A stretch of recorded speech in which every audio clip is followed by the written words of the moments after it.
hari ng kalsada, kaya kahit sa kalumingon, lagi silang nandyan.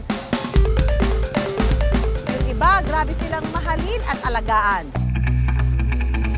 Mahal ko ang motosiklo ko dahil kahit paano, ito nakakatulong sa akin sa pang-araw-araw sa hanap buhay. Para po may anak ka na una, parang pangalawang anak mo na rin ito siyempre, ma'am. Everyday po, siyempre, check po natin po. Motor wash, ma'am. Sa company kasi ito, ma'am. Siyempre, ma'am, iingatan kasi pag may damage ko, bayaran ko. Oo nga.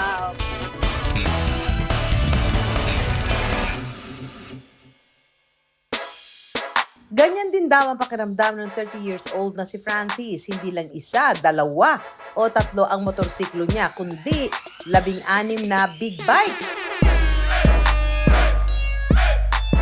Yung hilig ko, tumataas siya from 125cc, nagiging 200cc, pataas ang pataas siya, 250, 400cc, 600, 1,000. Yung laki po ng makina, cubic centimeter po.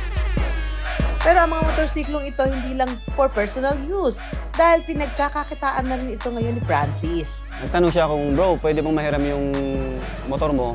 Kasi ikakasal ako eh. Pang photo tsaka video shoot lang namin. Sabi ko, sige bro, kunin mo lang. Ang sabi niya, ay hindi bro, magbibigay ako. May partners daw si Francis dalang motor sa kanyang shop kung saan siya ang nagsisilbing middleman. Pinangarap raw noon ni Francis na magkaroon ng magandang motor. Pero dahil sa estado ng kanilang buhay, hindi ito maibigay ng kanyang mga magulang. Hanggang sa tumuntong siya sa kolehiyo at naging working student. Dito na niya tinupad ang matagal na niyang inaasam. Hindi siya ganun kaganda. Talagang first bike ko.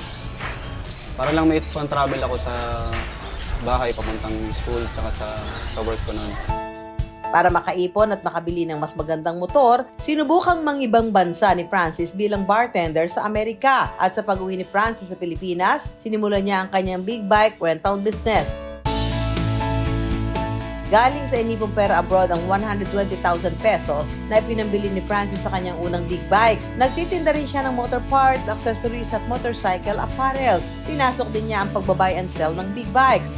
Aminado si Francis na hindi mawawala ang mga kakumpetensya sa negosyo, pero iba ang turing niya rito.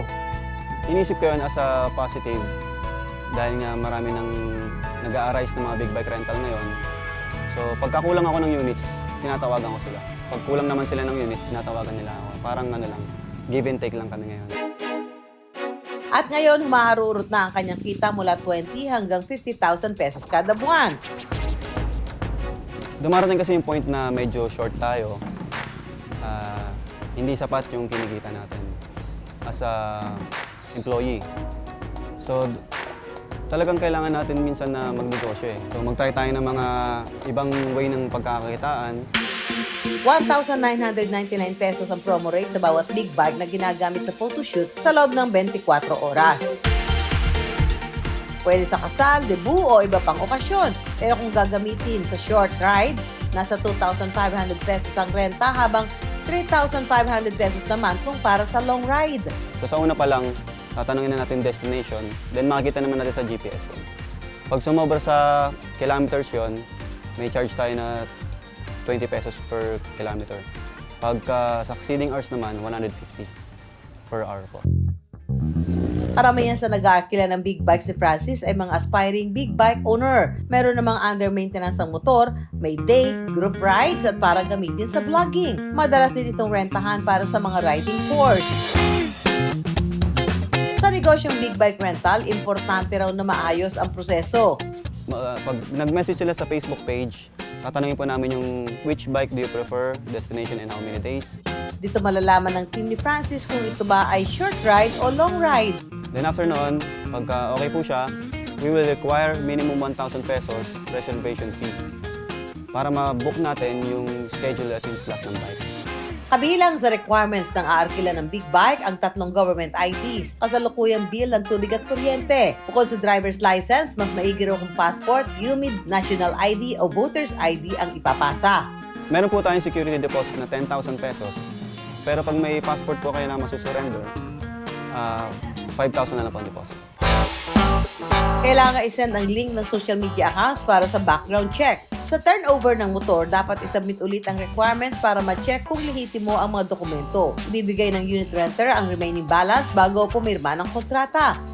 I-orient natin sila sa motorcycle kung anong year model, anong model ito, ilang cc, yung mga features ng motorcycle na to.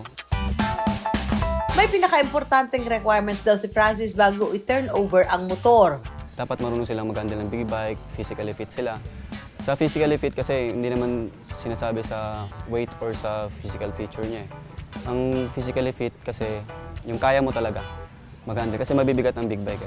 Kailangan tayo, law-abiding citizen tayo, sumunod tayo sa speed limit.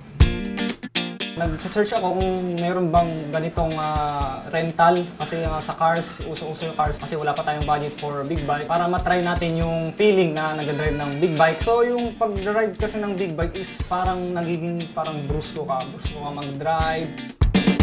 Pangarap niya rin bang magkaroon ng sariling big bike katulad ng mga kapuso artist at host natin na sina Mateo, Ruru, Drew, Kuya Kim at Ivan?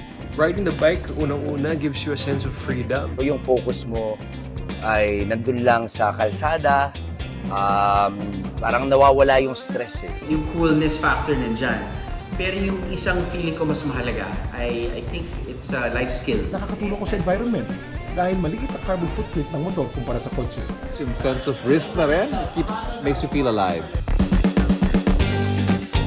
Ngayong araw, sasamahan tayo ng motovlogger na si Marbs TV na may 1.3 million followers na sa Facebook.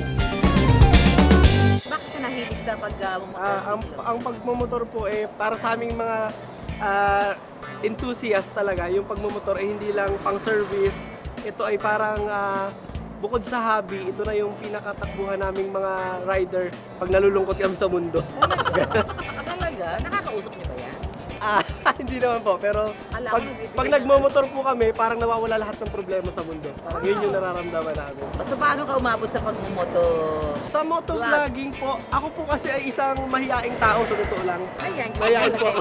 Opo. Talaga? Ngayon po, pag nagmumotovlog ako, yung vlogging po sa motovlogging kasi, hindi nakikita yung mukha mo. Okay. So parang ang feeling ko, ang kausap ko lang nun, sarili ko. Nasa loob lang ako ng helmet. So nakatulong yun? Nakatulong po yung Yung pag-motovlog. motovlogging mo para ma-overcome mo yung pagiging mahiyain. So paano yung ginagawa mong pag-aalaga? Ang pag-aalaga po namin sa motor, kami po ay parang ginagawa po namin baby. So parang iba nakikita ko Yung iba po kasi gamit lang ng gamit. Gamit ba Opo. talaga? Okay baby, thank you. Anak, Yes malayo po, na dating thank you kasi natin. iningatan mo ako. Di ba, Ganun po. mga Opo. ganyan talaga na parang kinakausap nila. Gaano kaya kaangas ang aming photoshoot gamit ang big bike ni Francis?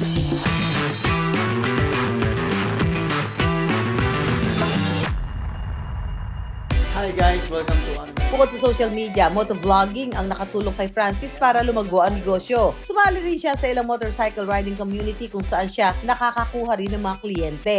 Isang form ng para gumanda yung negosyo mo, yung parang relation mo sa customer mo. Na kailangan magtiwala siya sa akin, magtiwala ako sa kanya. Present din si Francis sa iba't ibang moto shows at events. Sa ngayon, pinapaikot lang ni Francis ang kita sa kanyang mga negosyo. Pero ang pinakamahalaga raw sa kanya ay ang makatulong sa iba katulad ng pagtulong niya sa mga bata. Dapat daw araling maigi ang pagpapatakbo ng ganitong klase ng negosyo. Paano ba yung rerentahan? Magkano ba? Ilang oras ba?